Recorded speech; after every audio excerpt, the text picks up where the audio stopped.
So today we're going to be talking about how to factor polynomials.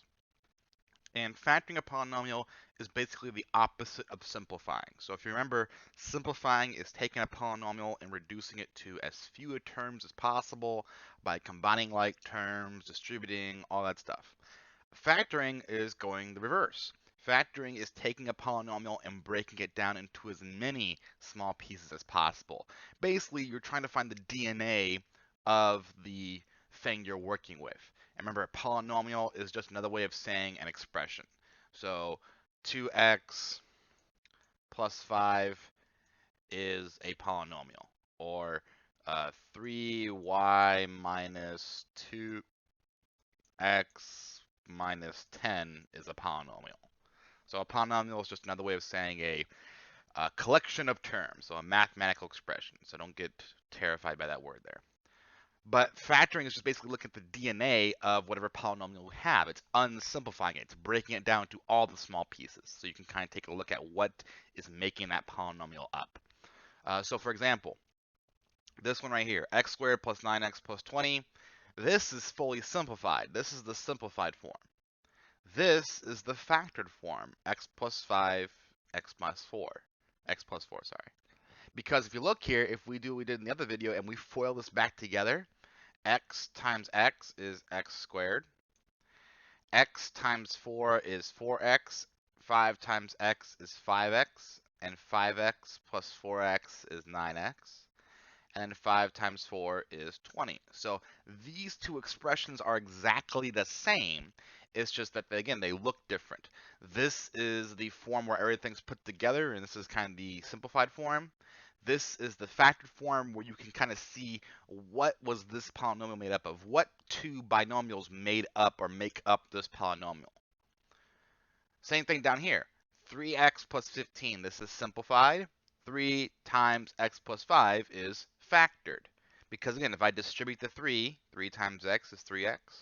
3 times 5 is 15. So again, same expression. One is simplified, one is factored.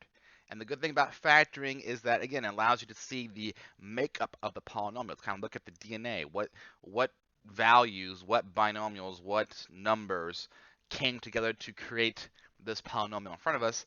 That way, if we're applying it to a situation like, say, the population of wolves in a certain national park, if the population can be modeled by an expression, we can kind of break down that expression and kind of see what factors influence the wolf population the most, as one example there. So how do we factor? Well, there's a few steps to take. We're going to mainly focus on quadratics. We're going to take a little bit of time here to focus in general because the first step can be used for any type of polynomial. But mainly we're going to focus on polynomials of the form x squared plus x plus 1. And then, of course, we can have, 5x squared or x squared plus 10x plus 9. But this is the form we're going to work with the most. Is what's called a quadratic, where the highest degree is x squared. The highest variable on the exponent is the x squared. So there's nothing above an x squared in a quadratic. We have an x, we have a non-x, but we don't have an x cubed or an x to the fifth or x to anything. So this is the one we're going to focus on the most, but we're going to take a brief moment here to focus on the general first step, because again, this step can be applied to anything. So the first step when factoring any polynomial is to factor out the GCF, is to basically look at all your numbers, look at all your terms, and see, is there any common number or is there any common variable I can pull out from each and every term. And when I say pull out, this means to divide. This is not a subtraction, remember, this is pulling out a factor, so this is division. So let's take a look at this one here. 6x squared minus 24. Well, 6 and 24 both contain a 6, right? 6 can be divided by 6 and 24 can be divided by 6.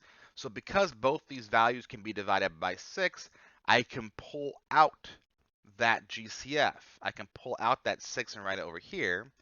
And then on the inside, I'm going to write what's left.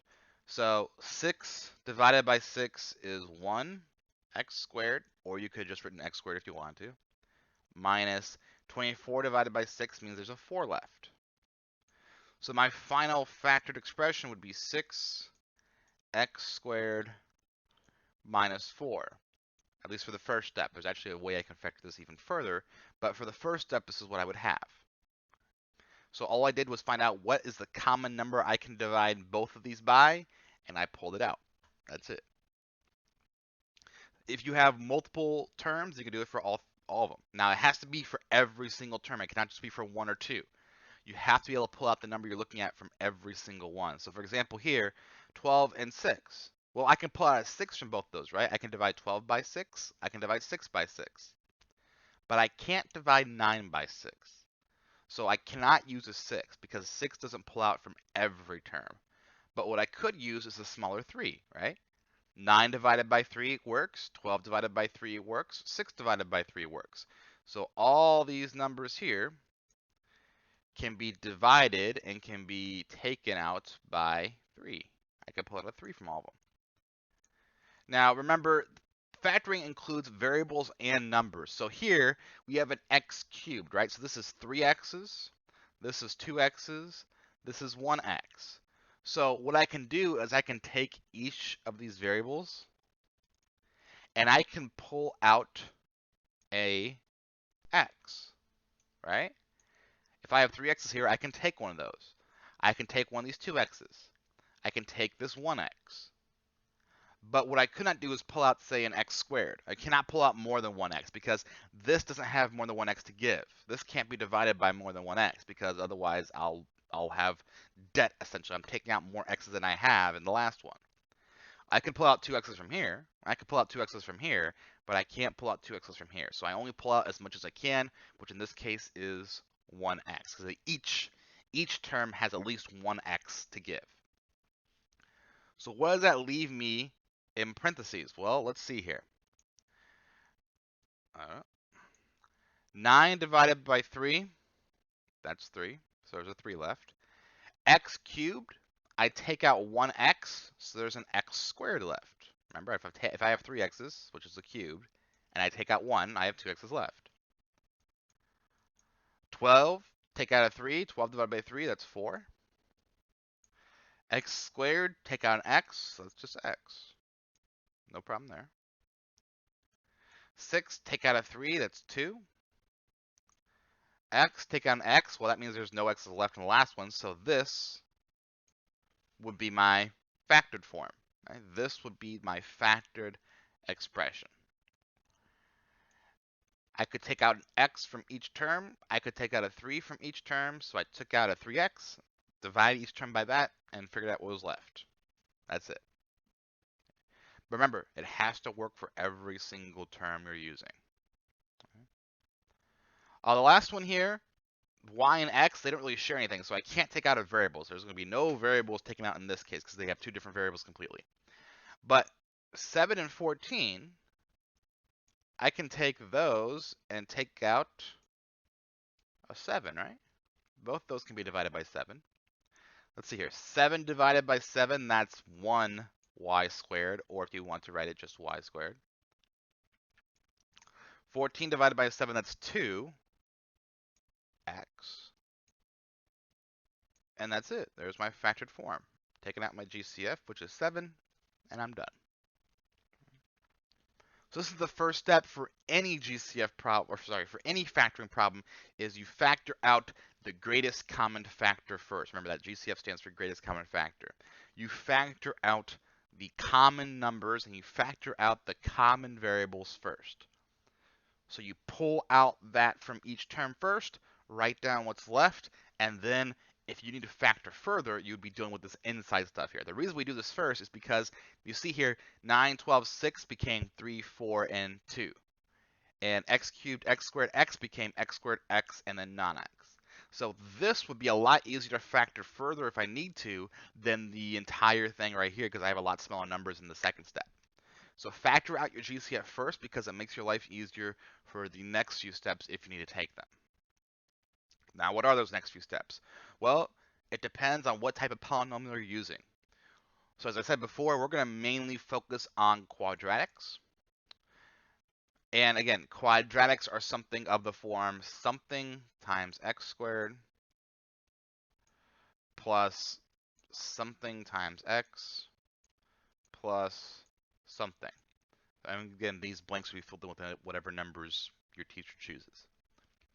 So we're going to focus on factoring quadratics that look like this, and specifically in this video, we're going to focus on factoring quadratics that actually just have an x squared in them, at the end at least, that don't have a number in front of the x squared. We will eventually get to those quadratics, but that's a whole nother video because that takes some time to do because it's tricky in and of itself. So we're mainly going to focus on polynomials that look like this. Quadratics are very common in everyday life. They measure parabolic motion. So again, if you throw a ball, or let's take a person diving here. Okay. So if a person's on a diving board, and I'm going to do my best to draw here, so forgive me. And they jump off the diving board, their path, this path right here, their path of jumping up and falling down to the water, that can be modeled or estimated with a quadratic function. So anything that has this sort of motion here, like if you threw a ball, so if you're over here at the ball and you threw it and went up and down and somebody catched it, this can be modeled by a quadratic. This type of curve here is what a quadratic models. So this type of equation is very popular, which is why we're going to be focusing on it. So how do we factor equations like this? How do we factor expressions like this after we've done our GCF? Well, you're looking essentially for two numbers and how to factor this. When you have a quadratic like this, you're going to look for two numbers that multiply to get your non-x term. This will usually be the last number you see in the expression. And then you're going to look at two numbers that also add to get your x term. This will be the middle number in the expression, usually. So what do I mean by multiply to get the last term and add to get the middle term? Well, it's better just to do an example so we can kind of see how the numbers are playing out here. So let's take this for example. We want to factor this. Well, first thing we have to do, pull out our GCF, right? I have a 2, a 16, and a 30. What can all those be divided by? And if you guess 3, you're correct. Actually, you'd be incorrect because it's actually 2, not 3. So 2 can be divided by 2, 16 can be divided by 2, and 30 can be divided by 2. So I'm going to pull out a 2 from all of these numbers here. These can all be divided by 2. There is no x to pull out because remember, this doesn't have an x to give. These two have an x to give, but this one does not. So I cannot pull out an x because it doesn't work for every single one. So what's left on the inside here? Well, let me do this in a different color just so it's a little bit more clear. So I have x squared. I have 8x. And I have 15. So now I need to figure out how can I factor this middle section here, because this 2 is done. That 2 is going to stay there for the rest of the problem. That's already been factored out. We've done our duty with that 2 here. But this part right here can still be factored. This part, if you hear me for a second, I can go back here. We want to basically take this quadratic and turn it into two binomials. Because remember, we want to look at the DNA of the problem. That's what the whole point of factoring is, to look at the DNA of the problem. So how can I get to the DNA of this quadratic right here? Well, the way you set this up, if there's no number from the x squared, the way you set this up is you start with two sets of parentheses. And in front of each one is going to be an x and an x. Now, why do I put two x's there? Well, remember, our first term is an x squared. So these two numbers right here, they have to multiply when I FOIL this back together to get an x squared. Because remember, I don't want to change the value, I just want to change the look. Well, what is the only way I can multiply two things to get an x squared? Well, one of them has to be an x, and the other has to be an x. That way, when they fold together, x times x would get me back to being x squared. So because my front number, my x squared term is just a normal 1x squared, I start with x and x, because those are the only two ways that can be split up. Now the next part is tricky though, because I need to have two numbers that multiply to 15 and add to 8. Now, why do they multiply to 15 and add to 8? Why can't they just multiply to 15? Or why can't I just add to 8?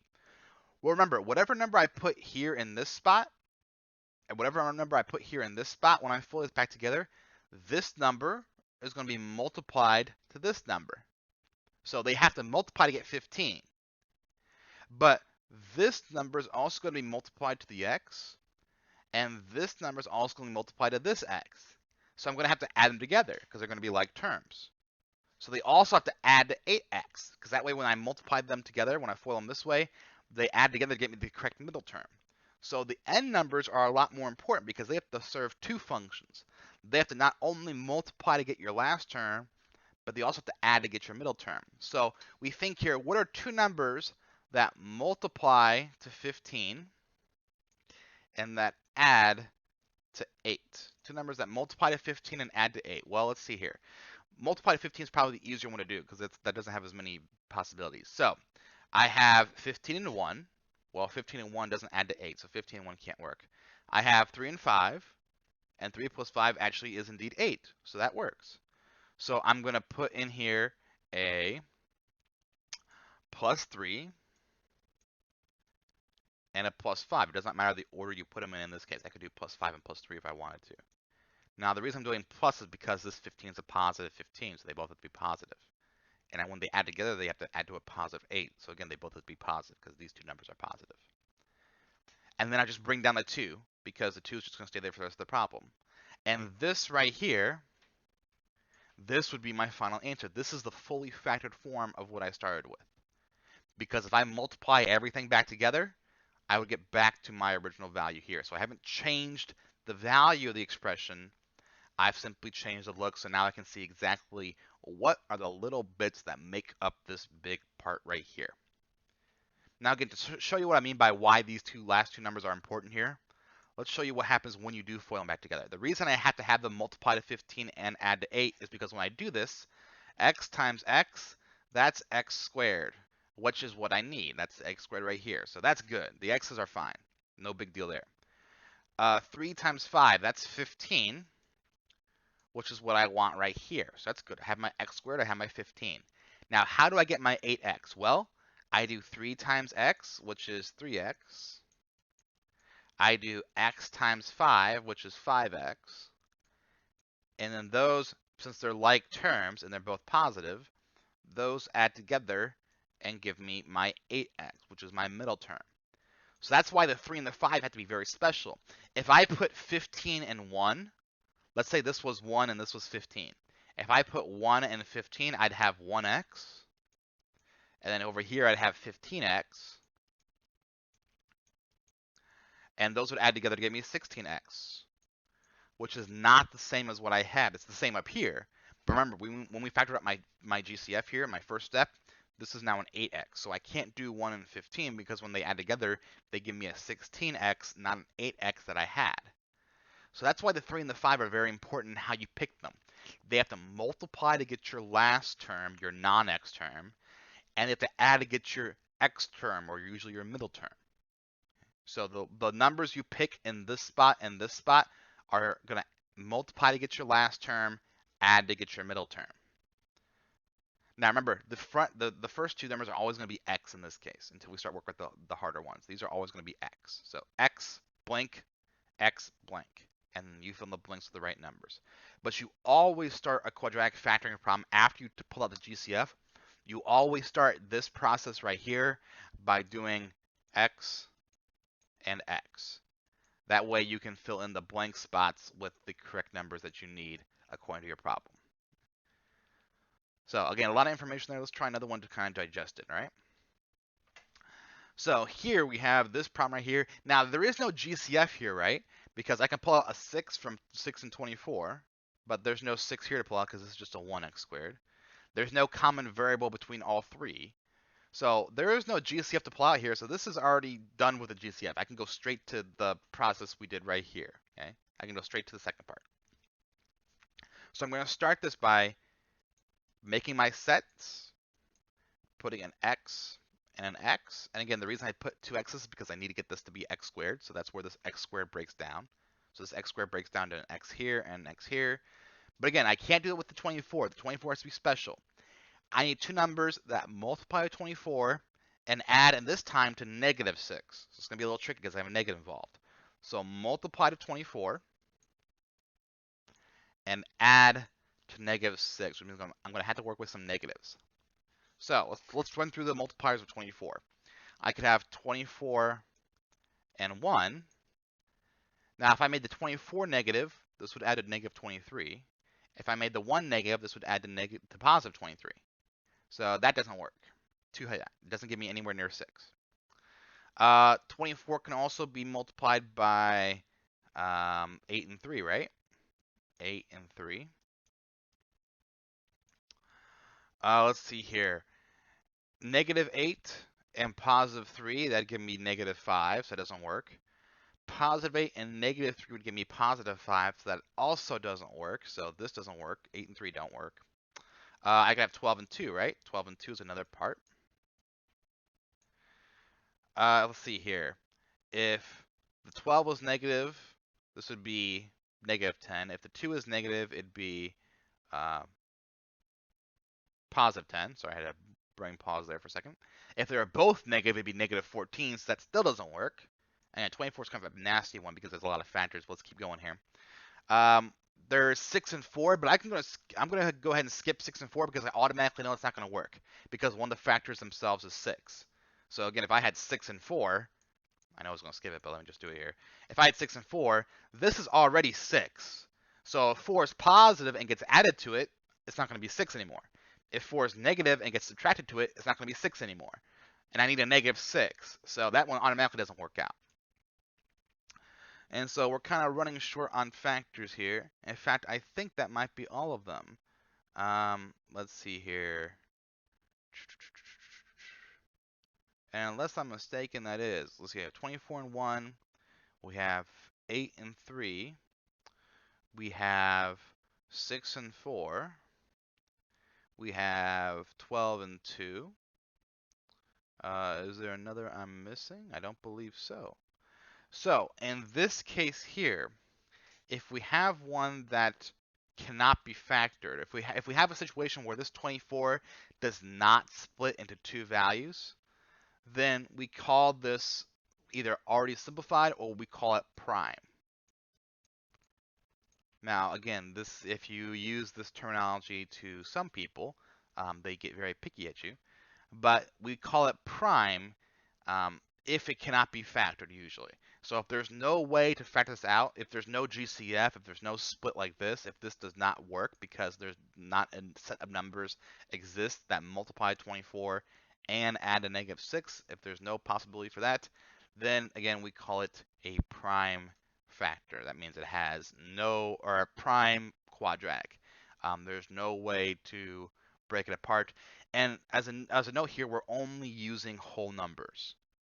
Okay, so you cannot split this into 12.5 and something 0.6 or whatever like that. It has to be nice whole numbers that we're using. So that's one good thing about factoring is you're only using whole numbers. There's no decimals or fractions to worry about. Okay? So you're not always going to be able to split up. If you cannot split up and you've tried everything, then the answer is simply that it's prime. And again, this is assuming I haven't missed anything here, which again, I don't believe I have. So let's go ahead and look at some more terminology here. So this is kind of again, a brush of information here, but because I said we're focusing on quadratics, there's one thing we should know about quadratics, and that is they have what's called a standard form, and that's the one we're going to be working with for the most part. The standard form is generally written like this: ax squared plus bx plus c, where a, b, and c are the numbers that your teacher chooses for the problem, or the numbers that the problem uses. So this is equivalent to what I said when I said blank x squared plus blank x plus blank. Okay? It's just that they're putting variables in here because it's easier to identify them as variables rather than just saying blank, blank, blank all the time.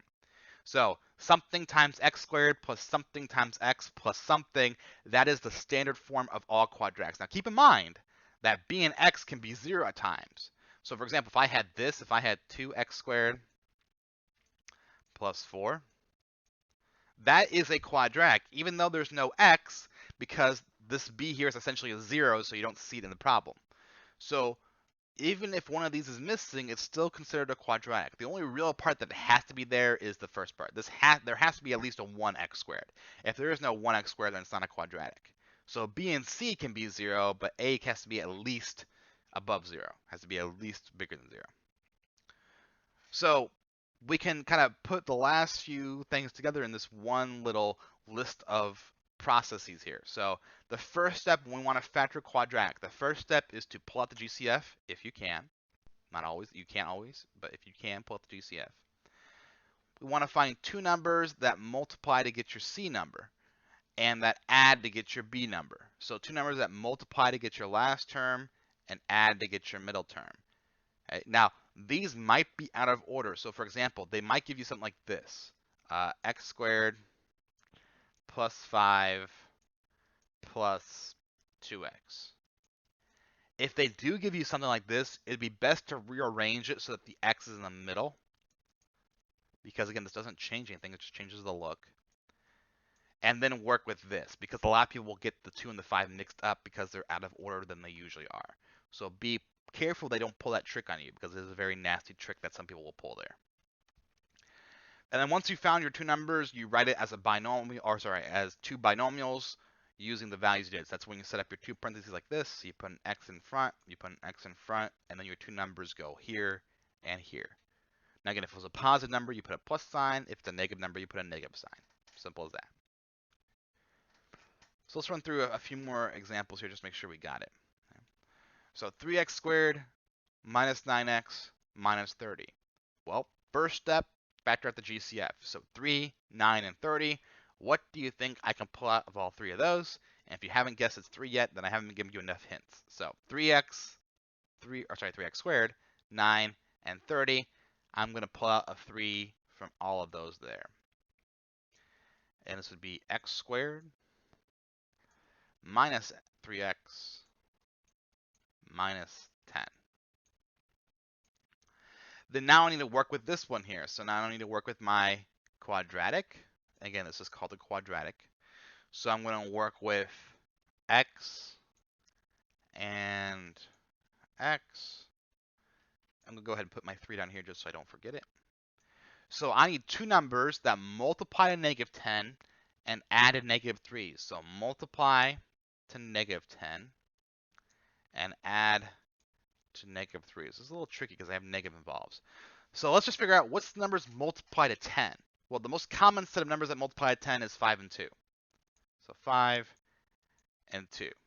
Now, in order for it to be negative 10, that means one of these two values has to be negative. So let's see here. If the 5 is negative, then negative 5 plus 2, that does indeed give me negative 3. So that works. So if I make the 5 negative and the 2 positive, they'd multiply to negative 10, and they'd add a negative 3. So that's what I'm going to do. I'm going to say a negative 5 and a positive 2. And this would be the factored form. Right as rain. Okay. They multiply to negative 10, and they add to negative 3. If this didn't work, I would switch the negative to the 2, check that. If that didn't work, I'd go on to a new set of numbers. So when you have negatives involved, work with getting the positive multiplier first, and then just kind of put your negatives wherever it needs to be to see eventually if something works out. What about here? X squared plus 18x plus 9x. I don't see a GCF that factors, but I do see the trick I talked about. Because here, look, they put the 9x in back rather than in the middle. How dare they? So let's rearrange this a little bit. Let's put the x squared plus the 9x in the middle, then the 18. This looks much better because now I'm not going to get mixed around. So again, there's no GCF, so I go straight to the binomial bit. X here, X here. So two numbers that multiply to 18 and add to 9, and they're both positive, so I don't have to worry about the negatives. So 18, let's see here. Well, the most thing that comes in common is 2 and 9, but that's not going to add to 9, so that's done. We have 1 and 18, but that's not going to add to 9, so that's done. We have 6 and 3, and 6 plus 3 actually is indeed 9, so this is the one I'm going to work with. So my two numbers are positive 6 and positive 3, so plus 6 and plus 3. And there's my factored form. It takes a while when you first start these, but if you get okay with your multiplication facts, because all this really is just a test of your multiplication facts.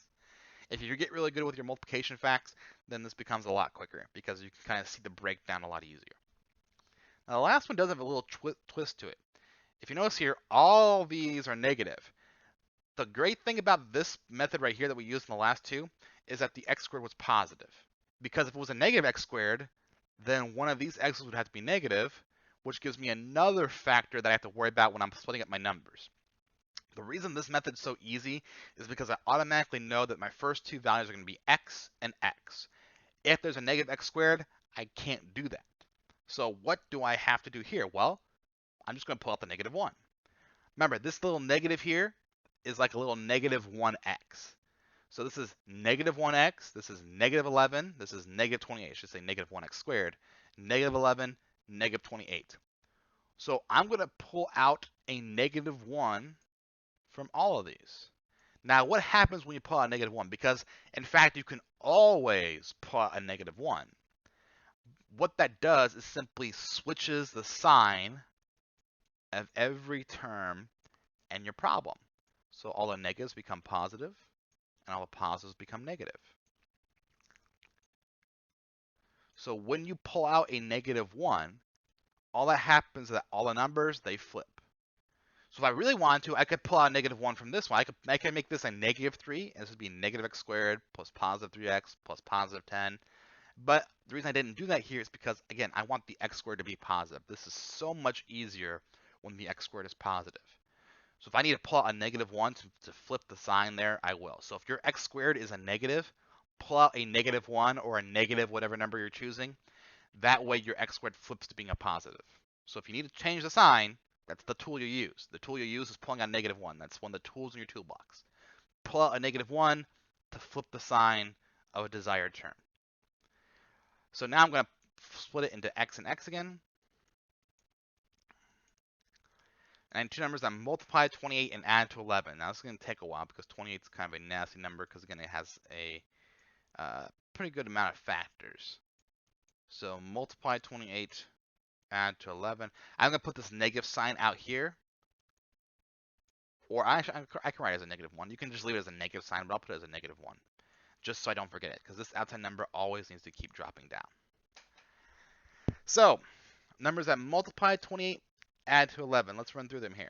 28, you can have 2 and 14, right? 2 and 14. But that's already too high, so that's not going to work. 28, you can have 7 and 4, if I'm not mistaken. 7 and 4. And 7 plus 4 is indeed 11. So that's the one I'm going to use. Well, it didn't take too long. So plus 7 plus 4. And that's all I need. Let me make this here because I kind of ran over my negative sign, didn't I? Whoops. Bad there. Let's try this again. There we go. And there.